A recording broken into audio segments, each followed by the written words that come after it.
हाय दोस्तों, मेरा नाम है हृदान और आज की वीडियो में हम बात करने वाले हैं बहुत ही इंपॉर्टेंट टॉपिक की।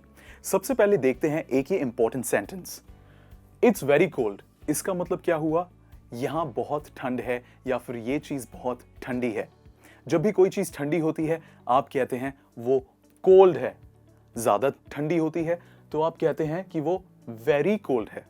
लेकिन ऐसी आपने बहुत सी वीडियोस देखी होंगी जो आपको बताती हैं कि वेरी कोल्ड को एक शब्द में कैसे कह सकते हैं। वेरी कोल्ड को कह सकते हैं कि वो चिली है। इसी तरीके से वेरी एंग्री को कह सकते हैं कि वो फ्यूरियस है और वेरी ब्यूटीफुल को कह सकते हैं कि वो गॉर्जियस है। पर आज की वीडियो इस बारे में नहीं है, क्योंकि आज की वीडियो में हम जानेंगे कि हम कैसे वेरी को हटाकर अलग और शब्दों का, मिलते जुलते शब्दों का इस्तेमाल कर सकते हैं और हम जानेंगे कि कैसे अलग तरीकों में वेरी को कहा जा सकता है। चालू करते हैं अपने पहले शब्द के साथ, जिसका सेम टू सेम मतलब होता है वेरी। डीपली। डीपली एक बहुत ही अच्छा इंटेंसिफायर है, बिल्कुल वेरी की तरह। अगर किसी चीज को हमें स्ट्रेस करना हो तो हम कहते हैं वेरी। उसी तरीके से हम वेरी को हटाकर कह सकते हैं डीपली। जानते हैं इसे एक सेंटेंस में, My father is a deeply focused man. Now, generally लोग क्या कहते हैं? My father is a very focused man. People say, लोग कहते हैं very. लेकिन इसको हटाकर मैंने आज लिखा है deeply focused man. इसका मतलब ये हुआ मेरे पिताजी जो भी चीज करते हैं वो बहुत ही फोकस के साथ करते हैं। तो very को हटाकर यहाँ deeply लगाया गया है। इसी तरीके से आप भी अपनी अंग्रेजी में जब भी किसी सेंटेंस को very के साथ बोलें, आप उसे हटाकर डीपली बोल सकते हैं। देखते हैं दूसरा सेंटेंस। दूसरा सेंटेंस है we are deeply sorry for what's happened. हम बेहद शर्मिंदा भी हैं और बहुत सॉरी भी हैं जो भी चीज़ हुआ है उसके चलते। कई बार ऐसी अनजाने में हम चीज़ें कर बैठते हैं जिसके चलते हम बहुत ही शर्मिंदा होते हैं, सॉरी फील करते हैं उसके लिए। तो उसकी जगह मैंने वेरी हटाकर, वेरी सॉरी हटाकर, जो कि एक बहुत सिंपल तरीका है अंग्रेजी बोलने का, वेरी हटाकर मैंने डीपली लिखा। हम बोल सकते हैं डीपली सॉरी। ये था पहला शब्द। देखते हैं दूसरा शब्द, एक्सीडिंगली। एक्सीडिंग का एक बहुत ही इंटरेस्टिंग मतलब है। मतलब फॉर एग्जाम्पल एक लिमिट यहां पर हुई, उस लिमिट को एक्चुअली क्रॉस कर दिया गया, इसे कहेंगे exceedingly. For example, the team played exceedingly well. किसी ने कभी यकीन ही नहीं करा था, सोचा ही नहीं था कि टीम इतना बेहतरीन खेल सकेगी। उस बेहतरीन को यहाँ पर वेल कहा गया है और उसे इंटेंसिफाई करने के लिए कि कभी किसी ने सोचा ही नहीं था कि ऐसी लिमिट भी क्रॉस करी जाएगी, उसके लिए यूज करा गया है exceedingly. Next example is I was working exceedingly hard but I enjoyed it. मैं बहुत ही ज्यादा अपनी लिमिट से बाहर जाकर काम कर रहा था और मैंने उसे बहुत इंजॉय करा। So I was working exceedingly hard. मैं बहुत ज्यादा मेहनत कर रहा था और मैंने उसे बहुत इंजॉय करा। Next word is Osho. It is a very sweet phrase, बहुत ही स्वीट फ्रेज है वेरी की रिप्लेसमेंट के लिए। They live oh so ordinary life in the countryside. For example, जब भी आपको शौक लगता है किसी चीज का, तब आप क्या कहते हैं? ओह। आप कहते हैं ओह या फिर ओह। उसी चीज के चलते एक फ्रेज बना गया है जिसका नाम है ओह सो। ये इसे यूज करा जाता है किसी भी चीज को बहुत ही प्रेशर किए या स्ट्रेस के साथ बताने के लिए। यहां पर बताया गया है जिस तरीके से लोग रहते हैं कंट्री साइड में। कंट्री साइड का मतलब होता है विलेज साइड, या फिर इसे कहते हैं शहर से बाहर का इलाका, उसे कंट्री साइड कहते हैं। They live oh so ordinary life, मतलब वेरी ऑर्डिनरी। ऑर्डिनरी यानी कि सिंपल लाइफस्टाइल। जो लोग कंट्री साइड में रहते हैं उनका बेहद सिंपल लाइफस्टाइल होता है, बहुत ही साधारण तरीके से वो लोग अपनी जिंदगी व्यतीत करते हैं। Next example is The problem and the answer are oh so simple. बात करी जा रही है किसी प्रॉब्लम की, लेट्स से मैथमेटिक्स प्रॉब्लम है और उसका आंसर है। कहा जा रहा है कि वो प्रॉब्लम बहुत ही ज्यादा oh so सिंपल है, साधारण है और बिल्कुल भी डिफिकल्ट नहीं है। And the next one is unco. Unco एक इंग्लिश स्लैंग है और इसे इनफॉर्मल फ्रेज भी कहा जाता है। अनको का बिल्कुल मीनिंग है वेरी।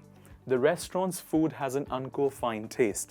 दैट मीन्स रेस्टोरेंट का जो फूड है उसका unco means very fine taste, बहुत ही ज़्यादा अच्छा टेस्ट है खाने का, उस रेस्टोरेंट के खाने का बहुत ही अच्छा टेस्ट है।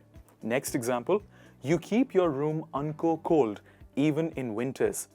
ठंड के दौरान भी आप अपना रूम बहुत ठंडा रखते हैं। Unco cold, you keep your room unco cold. Is everything okay with your temperature? क्या आपकी बॉडी के टेम्परेचर के साथ सब कुछ ठीक है? क्योंकि एक नॉर्मल इंसान इतनी ठंड में ऐसा टेम्परेचर नहीं रखेगा। इसे सजेस्ट करने के लिए हमने यूज करा है अनको कोल्ड। दूसरा है हाईली। सेंटेंस है we were highly tired after our climb.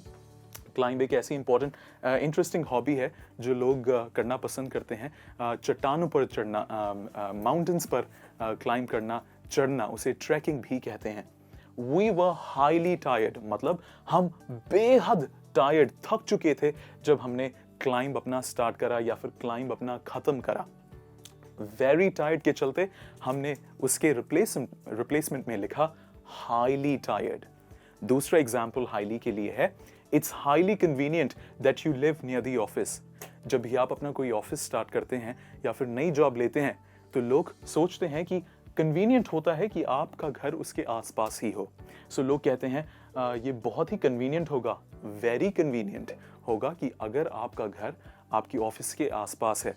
उसको हटाकर हमेशा के लिए हम बोलते हैं हाईली कन्वीनियंट। बहुत इंटरेस्टिंग फ्रेज है हाईली, वेरी के रिप्लेसमेंट में जो आप यूज कर सकते हैं जब भी आप अंग्रेजी बोलें। ये था हाईली। मूव ऑन करते हैं नेक्स्ट वर्ड के साथ। नेक्स्ट वर्ड है ऑफली।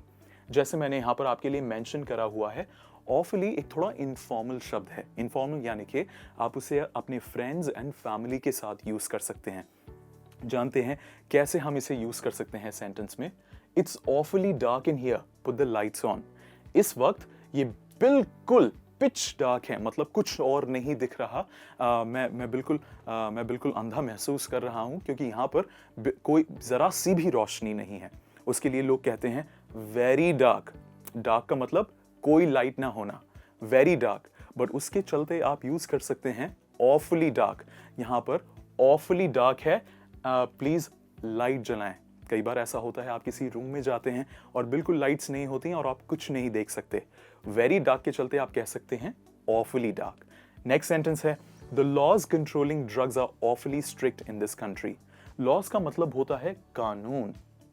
कंट्रोलिंग, ऐसे कानून जो कंट्रोल करते हैं ड्रग्स के यूसेज को किसी भी देश में, वो बहुत ज़्यादा स्ट्रिक्ट हैं, वो बहुत ज़्यादा स्ट्रॉन्ग हैं।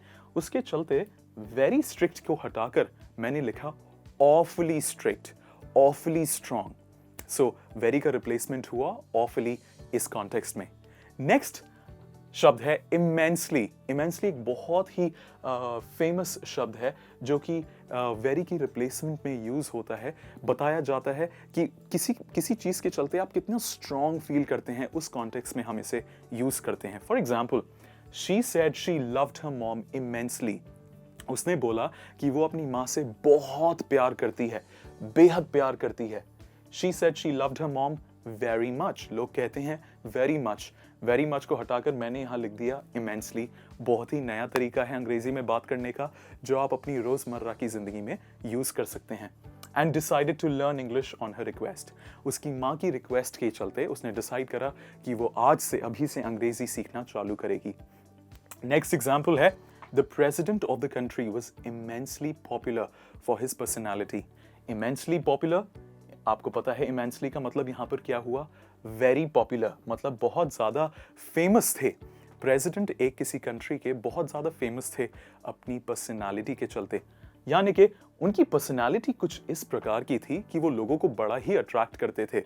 शायद बहुत ही ज़्यादा kind and courageous sort of personality है वो, इसलिए। Next word is spot on. Spot on एक दूसरा वर्ड है जिसको हम रिप्लेस कर सकते हैं वेरी से। इसका मतलब है बिल्कुल सही निशाना लगा। फॉर एग्जाम्पल, आपने स्पॉट ऑन बिल्कुल सही पकड़ा जिस बात को कहा जा रहा है। For example, the teacher was spot on rude during the lecture. सभी लोगों ने ऑब्जर्व करा कि टीचर बिल्कुल यानी कि वेरी रूड मतलब बिल्कुल भी रिस्पेक्टफुल नहीं थे, बिल्कुल इज्जत नहीं दे रहे थे स्टूडेंट्स को जब वो बात कर रहे थे। सो दे वर वेरी रूड, बहुत ही रूड थे जब लेक्चर था उसके दौरान। Next sentence is the idea Sara suggested was spot on simple. Sara मेरी एक फ्रेंड है, जो उन्होंने आइडिया दिया मीटिंग के दौरान वो स्पॉट ऑन सिंपल था। स्पॉट ऑन यानी कि बहुत बेहद सिंपल आइडिया था। स्पॉट ऑन को यूज करा गया है वेरी की रिप्लेसमेंट में। वेरी सिंपल की जगह मैंने बोला spot on simple. Next one is नोटिसेबली।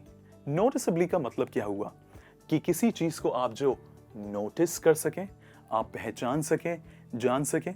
For example, the children were noticeably affected by the divorce. Now noticeably यहां पर यूज हुआ है वेरी की रिप्लेसमेंट में। very affected by the divorce, very much affected by the divorce. affected का मतलब क्या हुआ, उनके इमोशंस बहुत ज़्यादा हर्ट हुए, उनकी पर्सनालिटी पर बहुत ज़्यादा इम्प्रेशन हुआ माता पिता के डिवोर्स के चलते। और इसको हटाकर मैंने लिखा नोटिसेबली, मतलब लोग नोटिस कर पा रहे थे कि उनकी पर्सनालिटी में बहुत ज़्यादा चेंजेस आए हैं डिवोर्स के चलते। नेक्स्ट एग्जाम्पल देखते हैं।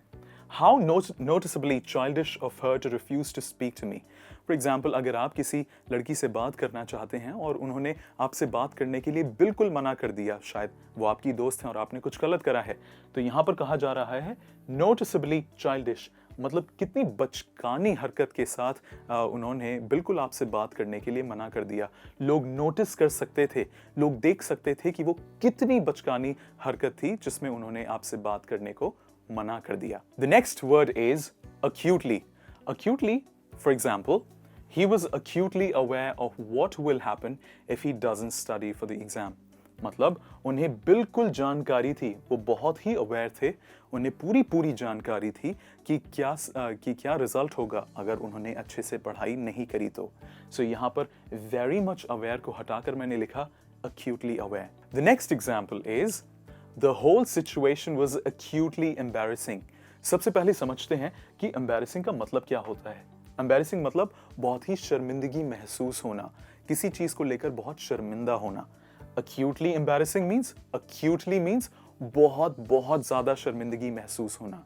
तो कुछ ऐसी बुरी चीज हुई होगी जिसके चलते लोग बहुत ज्यादा शर्मिंदा हैं। बहुत ज्यादा यहाँ पर रिप्लेस करा गया है acutely से। नेक्स्ट वर्ड देखते हैं। Next is surpassingly.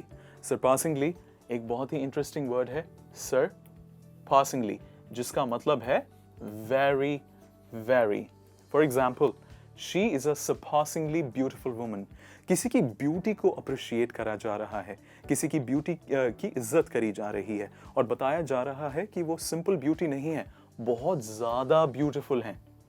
जिस भी लेडी की बात हो रही है उनके लिए हम बता रहे हैं कि वो बहुत ही ज्यादा सुंदर हैं और उस बहुत के लिए हम यूज कर रहे हैं सरपासिंगली।